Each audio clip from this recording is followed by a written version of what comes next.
60 మంది మహిళలు అసెంబ్లీలో కూర్చునేటువంటి అవకాశం లభిస్తుంది. ఎస్సీ ఎస్టీ మహిళలకు కూడా పెద్ద ఎత్తున ఈ మహిళా రిజర్వేషన్ ద్వారా వారికి అందరికీ కూడా చట్టసభల్లో, అసెంబ్లీలో, పార్లమెంటులో కూడా పెద్ద సంఖ్యలో మహిళలు ముందుకొచ్చేటటువంటి అవకాశం మనకు లభిస్తుంది.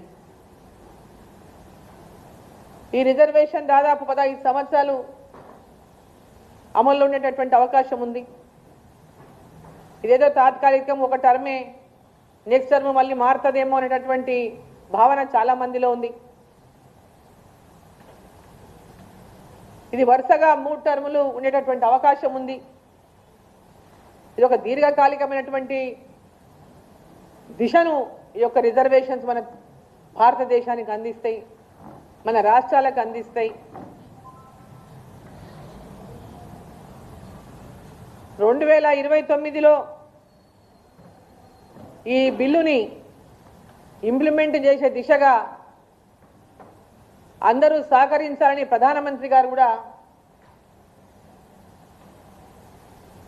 దేశ రాజకీయాల్లో ఉన్నటువంటి అన్ని పార్టీలకు కూడా వారు పిలుపునిచ్చారు. మహిళలు పెద్ద ఎత్తున రాజకీయాల్లోకి రావాల్సినటువంటి అవసరం ఉంది. ఈరోజు దేశంలో పెద్ద ఎత్తున మహిళలు రాజకీయాల్లోకి రావడం వల్ల, వాళ్ళ భాగస్వామ్యం పెరగడం వల్ల పాలనలో క్వాలిటీ పెరుగుతుంది, పారదర్శకత పెరుగుతున్నటువంటి ఆలోచన ఈరోజు ప్రతి ఒక్కరిలో ఉంది. మహిళలు ఈరోజు కుటుంబాల్లో మాత్రమే, ఒకప్పుడు వంటింటికే పరిమితమైనటువంటి మహిళ ఈరోజు అనేక రంగాల్లో తన విజయాన్ని చాటుకుంటా ఉంది, తన శక్తిని నిరూపించుకుంటుంది. మహిళా శక్తి ఎంత గొప్పదో, తనకు వచ్చినటువంటి అవకాశాలలో ఎప్పటికప్పుడు మహిళ తనని నిరూపించుకుంటా ఉంది. అది ఏ రంగమైనా కావచ్చు. మరి ఈరోజు రాజకీయ రంగంలో మహిళలకే ఇంత పెద్ద ఎత్తున అవకాశం వస్తే దేశ రాజకీయాల్లో అనేకమైనటువంటి మార్పులు, ఇంకా అభివృద్ధి వైపు అడుగులేసేటటువంటి, ఇంకా పెద్ద ఎత్తున అభివృద్ధి వైపు అడుగులు పడేటటువంటి మార్పులు మనం చూడబోతాం. ఈరోజు మహిళ ఓ కుటుంబాన్ని ఏ విధంగా అయితే బాధ్యత వహిస్తూ, ఆ కుటుంబ యజమానిగా, ఒక తల్లిగా ఆ కుటుంబాన్ని నిలబెట్టడంలో, ఆ కుటుంబాన్ని అన్ని రంగాల్లో, అన్ని విషయాలుగా ముందుకు తీసుకెళ్లడంలో తన బాధ్యత ఎంత చక్కగా ఆ ఇంటిని ఫైనాన్షియల్గా నిర్వహించుకోవడంలో, ఆర్థికంగా నిర్వహించుకోవడంలో ఒక చక్కటి కుటుంబ యజమానిగా భర్తతో పాటు ఈరోజు ఆ ఇంటికి ఒక కీలకమైనటువంటి పాత్రను పోషిస్తూ ముందుకెళ్తున్నటువంటి మహిళకు చట్టసభల్లోనే ఉంటే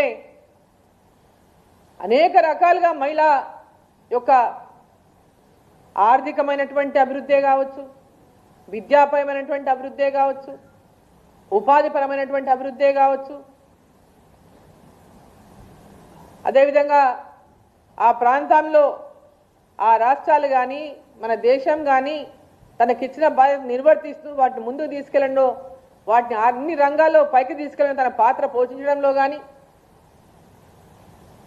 మహిళకు ఉన్నటువంటి సామర్థ్యం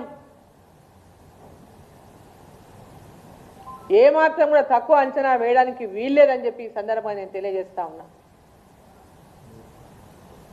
అనేక మంది మహిళలు రాజకీయాల్లో రుజువు చేసుకున్నారు వాళ్ళ యొక్క నాయకత్వాన్ని. అనేక మంది మహిళలు వాళ్ళు చేస్తున్నటువంటి రంగాల్లో వారి నాయకత్వాన్ని రుజువు చేసుకున్నారు.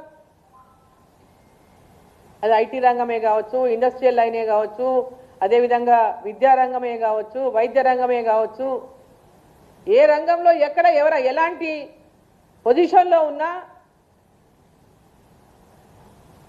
మహిళ రాణిస్తున్నటువంటి విషయాన్ని మనం అందరం కూడా ఈరోజు గమనిస్తూ ఉన్నాం. 40 ఏళ్లుగా మహిళా సాధికారత గురించి అనేక ప్రగల్భాలు పలికినటువంటి కాంగ్రెస్ పార్టీ మహిళలకు చట్టసభల్లో ప్రాధాన్యత కల్పించడంలో పూర్తిగా విఫలమైంది. ఇప్పుడు రాబోయేటటువంటి పార్లమెంట్ సెషన్స్లో వాళ్ళు ఈ బిల్లుకు పూర్తిగా సహకరించి ఈ బిల్లు ద్వారా మహిళలకు చట్టసభల్లో అవకాశాలు కల్పించి మన భారతదేశం యొక్క భవిష్యత్తును ఇంకా ప్రపంచ దేశాల్లో చాటి చెప్పేటటువంటి విధంగా వారందరూ కూడా రేపు రాబోయేటటువంటి 16, 17, 18 పార్లమెంట్ సెషన్స్లో పూర్తి స్థాయి మద్దతు పలకాలని చెప్పి సందర్భంగా వారిని మీడియా ద్వారా కోరుతా ఉన్నా. ఇప్పుడు ఎట్లా అడ్డుకున్నాలే, దీన్ని ఏ విధంగా అడ్డుకున్నాలే అనేటటువంటి ప్రయత్నాలు చేస్తూ ఉన్నారు అందరు చాలామంది విపక్షాలు. మీ ఆలోచనలు మానుకోండి, అటువంటి ఆలోచనలు మానుకోండి.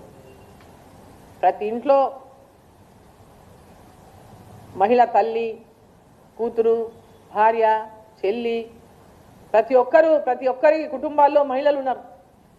మహిళను గౌరవించడం నేర్చుకోండి, మహిళకు ఆ గౌరవాన్ని అందించడం నేర్చుకోండి. మన దేశం యొక్క మహిళల గౌరవం పెంచేలా మీరందరూ కూడా ప్రవర్తించండి. ఈరోజు దేశవ్యాప్తంగా మన ప్రధాని నరేంద్ర మోదీ గారు మహిళల గౌరవాన్ని పెంచే విధంగా మహిళలకు అన్ని రంగాల్లో కూడా ప్రాధాన్యత కల్పిస్తూ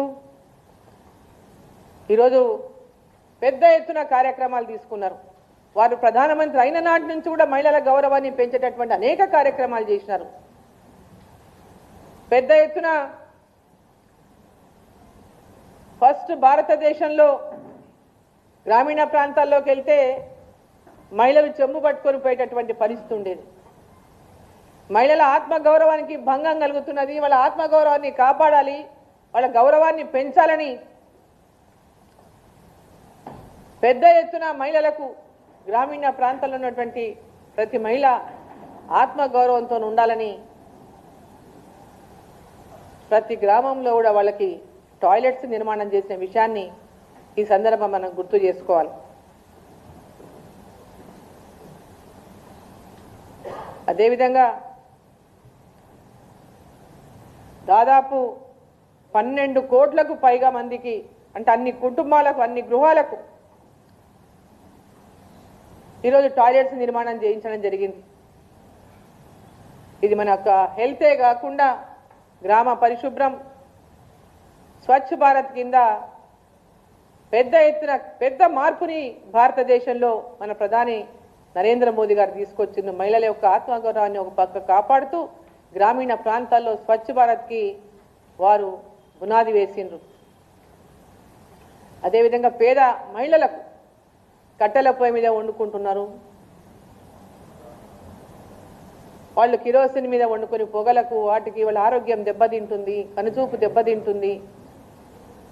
పేద మహిళలకు అందరికీ కూడా గ్యాస్ కనెక్షన్లు ఇవ్వాలని ఉచితంగా ఉజ్వల గ్యాస్ కనెక్షన్లను మహిళలకు అందించినటువంటి మన ప్రధాని గౌరవ నరేంద్ర మోదీ గారిని మనం ఒకసారి గుర్తు చేసుకోవాల్సినటువంటి అవసరం ఉంది. వారికి మహిళలంటే ఎంత ప్రాధాన్యత, ఎంత గౌరవంగా వాళ్ళ గౌరవాన్ని పెంచిండ్రో ఒకసారి మనం ఆలోచన చేయాల్సినటువంటి అవసరం ఉంది.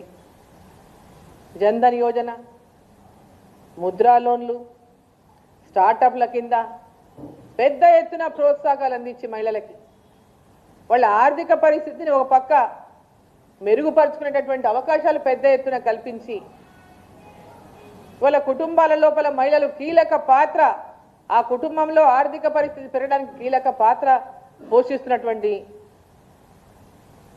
విషయాన్ని మనం ఈరోజు చూడగలుగుతున్నామంటే నరేంద్ర మోదీ గారు మహిళలకు ఉన్నటువంటి ఆ శక్తిని గుర్తించి వారికి మద్దతు మన వైపు నుంచి సపోర్ట్ ఇస్తే వాళ్ళు ఏ స్థాయికైనా ఎదుగుతున్నటువంటి విధంగా వారు సపోర్ట్ ఇస్తూ మరి స్వయం ఉపాధి వారు చేసుకుంటూ 10 మందికి ఇంకా సహాయం చేసే విధంగా మహిళలు పెద్ద ఎత్తున ఇవాళ ముందుకొస్తూ వారి యొక్క జీవన విధానాన్ని ఈరోజు మార్చుకుంటున్నటువంటి విషయాన్ని మనం ఈరోజు గమనిస్తూ ఉన్నాం.